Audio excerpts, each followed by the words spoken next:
Akkam ooltan hordoftoota chaanaala kanaa yeroo darbee Gilgaala 6.1 kan barnoota herreega kutaa 8 isinii gadhiiseen ture keessa deebiitti. Har'allee isuma kana kan isiniif gadhiisuun ta'a. Maaliif irra caalaa boqonnaan 6 kun sirriitti nuuf hin galle waan jedhameef mee waa'ee kofoota handhuuraa fi kofoota keessa marfatoo kan jedhu kana haa ilaalluuti. Yeroo kofoota kana ilaallu kofti handhuuraa kan jennu kofti handhuurri isaa geengoo ta'e, kofti baarteksiin isaa handhuura geengoo irra kan ta'e, baarteksiin isaa handhuura geengoo irra yoo ta'ee fi rogoon isaa raadiyeesota geengootiin kan uumamu kofa handhuuraa jennaan. Fakkeenyaaf amma isa kana yoo ilaalle oon handhuura waan ta'eef kofti handhuuraa kun amma ooti hanga A kan jiru kun raadiyeesiidha. Ooti hanga B kan jiru kunis raadiyeesiidha. Kofti baarteksiin isaa handhuura geengoo ta'ee fi rogoon isaa immoo raadiyeesii geengoo ta'e kofa maalii jennaani? Kofa handhuuraa jennaani jechaadha. Garaagarummaan kofa keessa marfatoo fi kofa handhuuraa maali kan jedhu, kofa keessa marfatoo kan jennuun baarteksiin isaa yoo geengoo irra ta'e, tuqaa geengoo irra yoo ta'e ta'a jechaadha. Fakkeenyaaf amma safarri kofa AOBaan kofa handhuuraa waan ta'eef safarri kofa AOBaa fi golboo isa haguugee walqixa. Safarri kofa AOBaa kanaa fi golboon isa haguugee xaabaan kun safarri isaanii yeroo hundaa walqixaa jechaadha. Kanaaf safarri kofa handhuuraa fi golboo isaa haguugee walqixaa jechaadha. Okay. Safarri kofa handhuuraa digirii 90 yoo ta'e golboon kofa kana haguuge kurmaana geengoo jedhama. Fakkeenyaaf isa kana yoo ilaalle asirratti kofti handhuuraa isaa meeqa? Digirii 90 waan ta'eef golboon kofa kana haguuge immoo aabaadha. Aabaan kun kurmaanaa jechaadha. Kurmaana geengooti jedhama jechaadha. Kurmaana geengoo jedhama. Kofti baarteksiin isaa geengoo irra ta'ee fi rogoon isaa koordota geengoo. Amma gara kofa keessa marfamatti yoo dhufne kofti tokko baarteksiin isaa geengoo irra yoo ta'e fi rogoon isaa immoo koordota geengoo handhuura osoo hin taane koordota geengoo ta'an kofa keessa marfataa jennaan. Kofa keessa marfataa kan jennuun amma as ilaalaa. Kofa kana yoo fudhanne kofti caabaa kun keessa marfataa, kofa keessa marfamaa inscribed angle jennaan.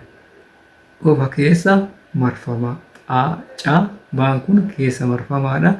Yoo immoo AOBaa jedhe immoo kofa handhuuraa jennaani jechaadha. Kanaaf kofa keessa marfamaa jechuudha fi baarteksiin isaa geengoo irra ta'e koordonni immoo maal yoo ta'an? Roga yoo ta'an. Koordii jechuun tuqaalee geengoo lama kan wal qunnamsiisu jennee yeroo darbe ilaallee jirra waan ta'eef kanaaf inni kun kofa handhuuraa jennaanii jechaadha. Kofa handhuuraa osoo hin taane kofa keessa marfamaa jennaanii jechaadha.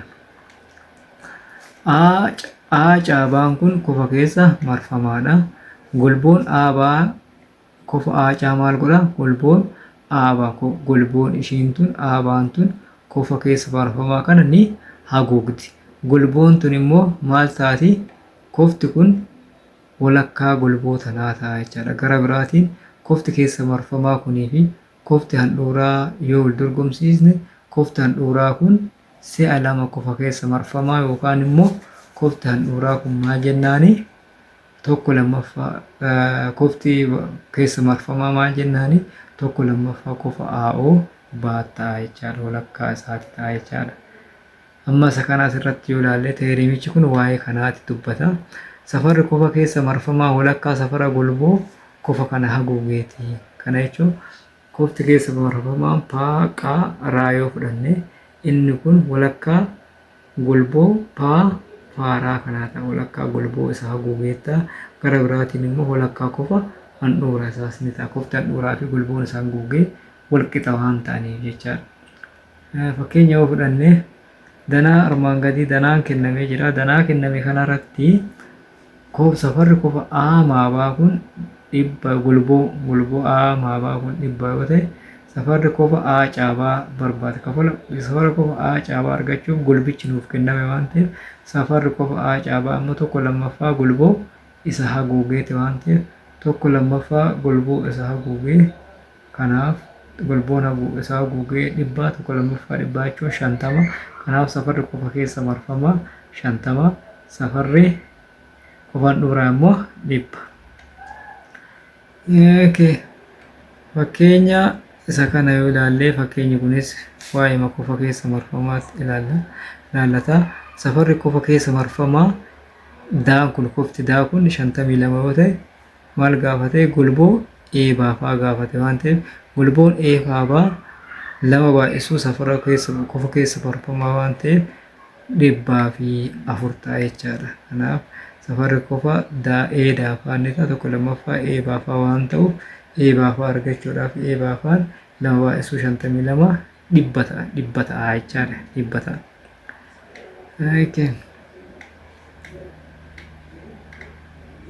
Fakkeenya kana irruma darbinee jira waan ta'eef kitaaba keessanirraa amma gara maaliitti ta'inaa gara hiikoo 6tti godhanne geengoo tokko keessatti kofoonni keessa marfamaa ta'an yoo gulboo tokkoon haguugaman safarri isaanii wal qixa.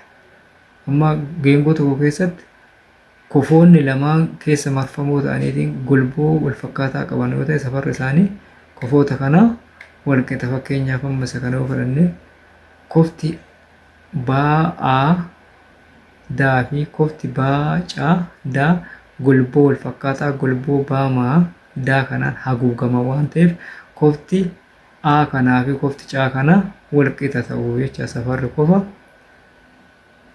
baa'aa fi safarri kofa baacaa daa wal qixa ta'a jechaadha. Maaliif gulboo wal fakkaataadhaan haguugaman waan ta'eefi. Kofti keessa marfamaa kan gulboo walakkaa geengootiin haguugame kofa sirrii ta'a. Kofti keessa marfamaa kan gulboo walakkaan gulboon tokko walakkaa inni kun gulboon kun walakkaa geengooti kunis walakkaa geengooti. Kanaafuu kofti kun vaarteksiin isaanii asirra ba'a yoo ta'e kofti asitti uumamu kun kofa sirrii jedhama jechuudha. Kanaaf kofti keessa marfamaa kan gulboo walakkaa geengootiin haguugame kofa sirrii ta'a. Koficha kana jechaadha. Fakkeenya kana yoo fudhanne danaa armaan gadii irratti aabaan diyaameetirii geengoo fi aabaan immoo walakkaa geengooti. Danichi kana fakkaata. Danichi isuma asii oli kenname kana yoo ta'u aabaan diyaameetiriidha. Aabaan immoo walakkaa geengooti. Gara biraatiin gulboon aabaa walakkaa geengoo waan ta'eef safarri kofa isaa 90. Kan itti aanu immoo isa kana yoo ilaalle kofti keessa marfamaa fi kofti handhuuraa geengoo tokko keessatti gulboo tokkoon yoo haguugaman safarri kofa keessaa marfamaa walakkaa safara kofa handhuuraati. Isuma dura dubbadhisan. Kanaafiyyuu A baacaan kofa keessa marfamaadha. A oocaan kofa handhuuraati. Kanaafuu safarri kofa keessa marfamaa A baacaa kun tokko lammaffaa safara A oocaa walakkaa A oocaa ta'a jechaadha. Walakkaa kofa handhuuraa ta'a jechaadha. Kofti handhuuraa gara biraatiin dachaa kofa keessa marfamaa ta'a jechaadha. Kofoota koordota lamaa geengoo keessatti wal qaxxaamuraniin uumamu. Safarri kofa koordineetii koordiin wan geengoo keessatti wal qaxxaamuraniin uumamu walakkaa edaama safara kofoota. Fakkeenyaaf safara kofa asirraa safara kofa raamaapaa kana argachuudhaaf gulboo kana eda'uu gulboo kana walakkaa isaaniiti ta'a jechaadha. Waa'ee kanaati ibsa. Walakkaa isaanii ibsa.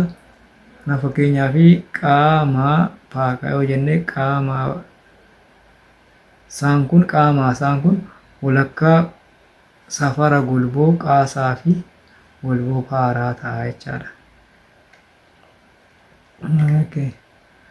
fakkeenya suma kana fudhannee danaa itti aanu keessatti yoo safarri aacaa golboo aacaa 64 fi safarri golboo baadaa 58 ta'e koficha barbaaduudhaa fi safarri kofa baa faadaa ni ta'a tokko lammaffaa golboo kofa kanaa guugee gamaaf gamanaan haguuganiiti.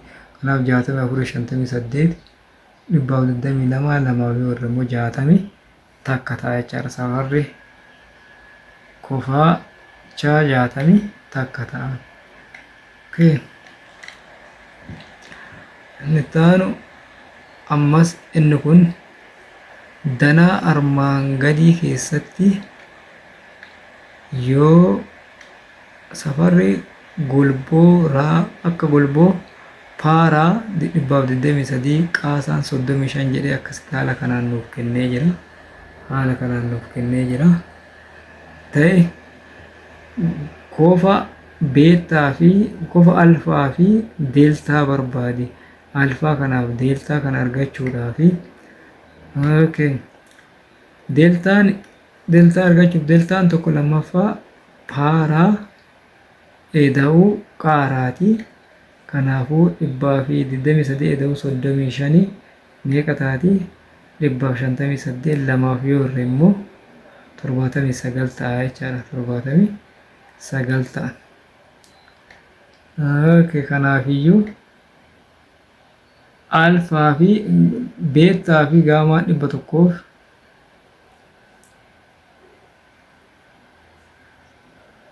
kanaaf alfa deeltaa fi beetaan 180 maaliif safara kofa qajeelaa irra jiru waan ta'eef. Kanarraatii deeltaa arganne waan ta'eef deeltaan ni ta'a. Deeltaan 79 waan arganneef 180 irraatii 79 hodhinni beetaa argannaa. Kanaaf beetaan meeqa ta'a? Beetaan meeqa ta'a? 101 ta'a jechaadha. Gaafiin itti aanu immoo fakkeenya lammataa danaa itti aanu irraatii safarri kofa keessa farmamaa kanaa fi kun nuuf kennamee jira. Kan barbaadu golboo haafaa fi gaa'ee waan ta'eef golboon kofti haa gaafaan 45 kennamarraa jechaadha. Kan faagaan 75 safara haa kofa haa gaafaa argachuuf tokko lammaffaa golboo isaa guugeeti. Kanaafuu golboon isaa guuge safarichi kofaa 45 waan ta'eef ni ta'a tokko lammaffaa golboo isaa guugeeti. Kanaafuu 2 baay'isuu 45 90 ta'a. Haaluma kanaan safarri kofa faagaa faagaan immoo tokko lammaffaa golboo gaa'iidha. Kanaaf kunillee 75 ta'a tokko lammaffaa golboo gaa'iiti. 75 baay'isuu 2 150 ta'a. Kanaafuu golboo gaa'ii 150 ta'a. Inni itti aanu safara kofa maaliiti? Haa kaafaa argachuudhaaf golbootana eda'uu golbootana walakkaa isheeti waan ta'eef kanaaf golbattii argannee jira. 90 150 meeqa? 240 lamaaf yoo irra immoo 120 ta'a jechaadha. Akka amma gara gilgaala 6.2 haa dhufnu. Danaa armaan gadii irratti oon handhuura geengooti. AO baan immoo 70. AO baan 70 jedhee nuuf kennee jira. Safarri kofa handhuuraa 70 waan ta'eef O ba'aa barbaadi. O ba'aa argachuudhaaf safarri kofa AO baa ni ta'a. Safara golboo aabaa wajjin walqixa. Kanaafuu 70 maaliif safarri kofa handhuuraatii fi golboo isaa guugee walqixa waan ta'eef kunis 70. Aabaan golboon aabaas 70. Inni biraan safara golboo aabaa eda'uu safara golboo aacaan 180 ta'a. Maaliidhaaf caabaan kun oon handhuura geengoo waan ta'eef caabaan diyaameetirii geengoo waan ta'eef diyaameetiriin geengoo kenname tokko walakkaa geengootti irraa 180 ta'a jechaadha. Safara kanarraati amma 70 eda'uu golboo aacaan 180 70 irraa 180 hir'isuu 70 immoo 110 ta'a. Kanaaf golboon aacaan 110 ta'a. Kan nuti barbaanne gulbicha osoo hin taane maalidha? Kofa baa waan ta'eef kofti baa walakkaa kofa golboo walakkaa golboo caati. Walakkaa 110 meeqa? 55 ta'a jechaadha. 55 ta'a. Baa irratti safara caa argachuudhaaf inni kun walakkaa golboo baadha. Golboo baa arganne waan ta'eef walakkaan isaa meeqa ta'a? Walakkaan 70 35 ta'a. Kanaafiyyuu inni kun safarri kofa caa 35 ta'a. Kan itti aanu immoo ammas danaa kanarratti haagaan 70 jedhee kennee jira. Golboon haagaa 70, golboon eefaa 80 ta'an safara kofa haabaa gaafi safara kofa haabaa barbaadi. Safara kofoota kana argachuudhaaf safara kofa baagaan tokko lammaffaa golboo isaa guuganii baagaan golboon eefaa fi golboon lamaan kennamanii jiru. 70 fi 80 kennameen waan ta'eef walii yoo daane 152 yoo irra immoo 75 ta'u 75. Safarri kofa baagaan 75. Kanaafuu baay'ee immoo argachuudhaaf safarri kofa baay'ee fi safarri kofa baagaan 180. Maaliif kofa qajeelaa irra jiru waan ta'eef kanaaf 75 eda'uu safara kofa baay'ee ni ta'a 180 waan ta'u 180 irraa 75 yoo hir'isne 105 ta'a jechaadha. 105 ta'a. Kan itti aanu immoo ammas danaa kana irratti golboon 82 fi golboon caadaa 46. Caadaan 46 golboodha yoo ta'an ibsiloonii barbaade. Ibsiloon ishii tana barbaade. Ibsiloon argachuudhaaf kofti daa'eecaa tokko lammaffaa baa fi golboo caadaa waan ta'uuf tokko lammaffaa 82 eda'uu 46. Daa'eefaa inni ta'a 128 lamaa yoo irra immoo meeqa ta'a? 64 ta'a. Inni kun 64 ta'e inni kun 64 waan ta'eef ishiin kun immoo ibsilooniif 64 yoo walitti daane 180 ta'a. Maaliif safara kofa qajeelaa waan ta'aniif ammas 64 fi 180 ibsilooniin keenyaa 180 irraa 64 yoo hir'isne meeqa ta'a? 106 jechaadha gatiin kofa ibsilooniin kenname. Gaafiin itti aanu danaa itti aanu keessatti ammas aa'eecaan 65 golboon daabaa immoo 60 daabaan 60 yoo ta'e golboo aacaa barbaade. Ammas inni kun safara kofa aa'eecaa irraa aa'eecaa kanarraati ni ta'a tokko lammaffaa golboo aacaa fi golboo daabaa walitti eda'uun ta'a safara isaa. Kanaafuu safarri kofichaa 65 nuuf kennee jira waan ta'eef safarri golboo aacaa nuuf hin kennamne. Kanaaf amma qaxxaamura baay'ifne iftuun 130 taati. Ni ta'a safara kofa aacaa eda'uu 60 ni ta'a 130. 60 garasitti yoo dabarsine immoo 130 irraati 60 70 ta'a. 70 ta'a jechaadha. 70 ta'a. Golboon aacaa 70 ta'a.